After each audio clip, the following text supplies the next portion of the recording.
बचपन के सपनों को परवाज़ देनी है, हर मासूम मुस्कान को आवाज़ देनी है। तो स्वागत है आपका एक बार फिर से मेरे YouTube चैनल शिक्षा की चिकित्सा में सपने सच होने तक।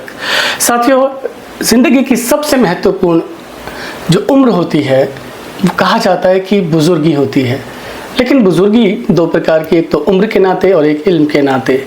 तो इल्म के नाते जो बुजुर्गी होती है वो महत्वपूर्ण होती है, लेकिन आपको पता है कि जो पेड़ है इल्म का या बुजुर्गी का, चाहे उम्र के तौर पर हो चाहे इल्म के तौर पर हो, उसकी जो बुनियाद है बचपन, वो सबसे महत्वपूर्ण होता है।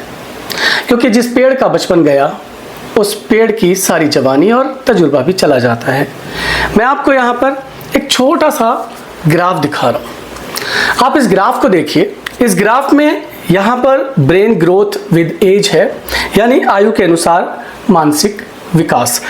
ये जो लाइन है ये बताती है कि 0 वर्ष से शुरू होकर 6 वर्ष आने तक 85% बुद्धि का विकास हो जाता है। एक और चीज़ देखिए, हम जानते हैं कि खर्च कितना महत्वपूर्ण होता है, लेकिन आप देखेंगे कि संचयी सार्वजनिक निवेश लगभग कितना है, 0 से 6 वर्ष की आयु के बच्चों पर ये लगभग 4 से 5% है, बहुत नीचे है। भारत की बात करें तो वह भी लगभग इतना ही हो जाता है, संसार से मैच करता है। अब ऐसे में अगर ब्रेन ग्रोथ की बात करें, आयु के अनुसार मानसिक विकास की बात करें, तो वो तेजी से होता है 6 वर्ष तक 85%, जबकि 6 वर्ष आते आते हम 5 से 6% केवल खर्च कर पा रहे हैं। तो ये खर्च दो प्रकार से होता है। खर्च की ज़रूरत क्या है, पहले ये समझना ज़रूरी है। खर्च की ज़रूरत ये है कि मौसम की मार, चाहे बरसात हो, खाना हो, पोषक तत्व हो, चाहे खेल हो, बच्चे की सुख सुविधाओं का मामला हो, उसके रखरखाव का मामला हो, उसकी चिकित्सा का मामला हो, उसके टीकाकरण का मामला हो, इन सब चीज़ों में खर्च होता है। और इन सब चीज़ों में अधिकांश तौर पर देखा गया है कि सार्वजनिक तौर पर सरकारें करती हैं, लेकिन उन सरकारों के समस्त प्रयास होने के बावजूद भी ये 10% को पकड़ने को मंजूर नहीं है, पकड़ नहीं पा रहा। 20% तक तो मामला ही नहीं है। हाँ, उसके बाद ज़रूर है, अगर उसमें शिक्षा मिला दें या फिर व्यक्तिगत विकास मिला दें तो तेज़ी से जाता है।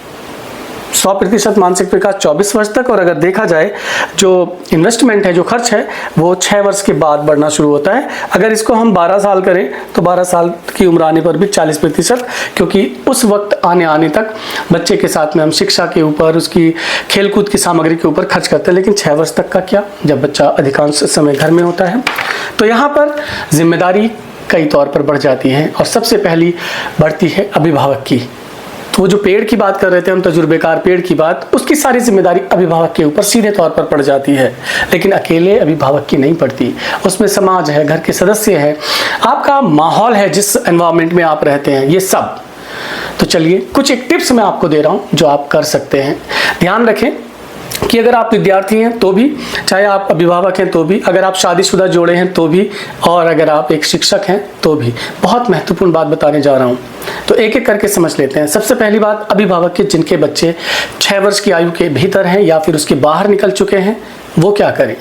अगर बच्चा 6 साल के भीतर है तो आप उन गतिविधियों को करना शुरू करें जो छोटे बच्चों के लिए की जाती हैं। जैसे कि एक अगर छोटा बच्चा है, 1 साल तक का भी बच्चा है और 2 साल तक का भी बच्चा है, और जो लैंग्वेज के ऊपर आ चुका है, 6 महीने का बच्चा है, तो आप उसको ट्विस्ट करके सुलाना शुरू करें। जो उनकी उंगलियां होती हैं, जैसे ये उंगली है, ये बहुत कारगर उपाय है जो मैंने अपने बच्चे के साथ भी किया था, चूँकि मैं एक टीचर हूँ। तो अगर आप बच्चे को इस तरह से करेंगे, 6 महीने का बच्चा, बहुत हल्की उसकी, अब आप तो समझदार हैं, मम्मी पापा हैं तो, और दादा दादी हैं तो, बहुत धीरे धीरे। इससे क्या होता है कि जितना दिमाग के दूर हमारा कोई अंग होता है, उतने दूर का सेंसिटिविटी, जो तंत्रीय विकास है, वो अच्छे से होता है। साथ साथ आप क्या करें, छोटे बच्चे के साथ लुका छिपी खेलें। ऐसे बच्चों को बड़ा मज़ा आता है। आप कोई चीज़ छिपा लें, ऐसे करके छिपा लें, और उसको बताएं कहाँ पे है, और ढूंढेंगे बच्चे। इससे बच्चे का बॉन्ड भी बनता है, उसकी मानसिक विकास भी होता है। दूसरी बात आती है 6 वर्ष के ऊपर के बच्चे, जो उस आयु से तो निकल गए। हाँ, क्रॉलिंग करें, आप उल्टा सीधा लेटें, घूमें, बॉल को उठाएं, ऐसे करके घुटन चलें, घुटनों के बल, अपनी कोहनियों के बल, उल्टी पल्टी करें, खुश रहें। अपने साथ के बच्चों में खेलें। आप बड़ों के साथ भी बच्चा बन के खेलें, बड़े भी बच्चे बनकर खेलें। अब आजकल क्या हो रहा है, जो देखने को मिलता है, बच्चों के साथ में गाली गलौज, बदतमीजी, गुस्सा, चिड़न, और ये जो मोबाइल देवता आ गए हैं, एक तो इनकी तो बात ही क्या है, देवता नहीं राक्षस है, राक्षस। इनकी बात मैं कर रहा हूँ। बात अगर शादीशुदा जोड़े की करें, अगर उनके पेट में बच्चा है या फिर बच्चे के प्लानिंग कर रहे हैं, तो ध्यान रखें, सबसे पहले डॉक्टर से, अच्छे वाले से मिले। आप गवर्नमेंट हॉस्पिटल में चले जाएं, कोई रुपया नहीं लगेगा आपका। किसी PHC में चले जाएं, तो वहाँ पर भी आपको फ्री में कुछ टेस्ट होंगे, वो ज़रूर करवा लें। अदरवाइज़ आपका बच्चा, कुछ ऐसी बीमारियाँ होती हैं जो महिला में ट्रांसमिट होती हैं, जो पुरुष के थ्रू ट्रांसमिट होती है जनरेशन टू जनरेशन, तो खुदा आप ये ज़रूर करें कि वो टेस्ट ज़रूर करवा लें। दूसरी बात आप क्या करें कि अगर आप चाहे पढ़े लिखे हो ना पढ़े लिखे हो, ध्यान रखें, कुछ ऐसी एक्टिविटी करें जिसमें आपका शरीर, आपका मन भी इन्वॉल्व होता हो। आप सीखें, कहानियाँ सुने, अच्छी कहानियाँ सुने, धार्मिक रहें, बहुत बढ़िया बात रहेगी। अगर बात विद्यार्थियों की करें कि जो विद्यार्थी लगभग 15 साल या उससे ऊपर के हो चुके हैं, 25-30 साल के, किसी भी उम्र के क्यों ना हो, आपको अपने मन को उन बचपन की गतिविधियों में लाना होगा। घर में अगर बच्चे हैं तो वेल एंड गुड, आपका अभी विकास होना शुरू हो जाएगा। एक किताब और है जिसका मैं जिक्र करना चाहूँगा, वेट करेंगे, ये मैं आपको बता रहा हूँ, ये किताब है, इसके एक चैप्टर में, ये वर्ड पावर मेड इजी, इस किताब के एक चैप्टर में बड़ी अच्छी चीज़ लिखी हुई थी, चूँकि स्टोरीज भी आती है इसके अंदर। उसमें ये लिखा था कि एक 60 वर्ष का पुरुष या महिला, यानी कि व्यक्ति, और एक 18 वर्ष के बिल्कुल जोशीले युवा, जिनका विकास लगभग 90-95% मस्तिष्क का हुआ होता है और वो जवान दिमाग होता है, उनके सीखने में मात्र 3% का अंतर होता है, 3% का। तो अगर हम सीखना चाहते हैं, आगे बढ़ना चाहते हैं, तो इस काम को आप ज़रूर करें। बात एक्टिविटीज़ की है, तो आप बच्चों के साथ खेलें या खुद बचपन वाली आदतों को विकास करें। 0 से 6 साल तक की क्या क्या गतिविधियां हैं, आप एक बार गूगल कर सकते हैं। वैसे मैं इसके ऊपर एक वीडियो भी लेकर आऊँगा, तो अगर आप चाहते हैं मैं कुछ और ऐसी बातें बताऊँ तो जुड़े रहिएगा इस चैनल के साथ। हाँ, शेयर और सब्सक्राइब करना मत भूलिएगा, मेरी भी मजबूरी है और आपके लिए भी ज़रूरी है।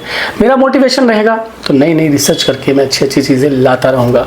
जी हाँ, ये ग्राफ है, अगर आप चाहते हैं कि ग्राफ को कमेंट बॉक्स में लिख दीजिएगा, मैं टैग कर दूंगा, इसको लगा करके आप समझ सकते हैं।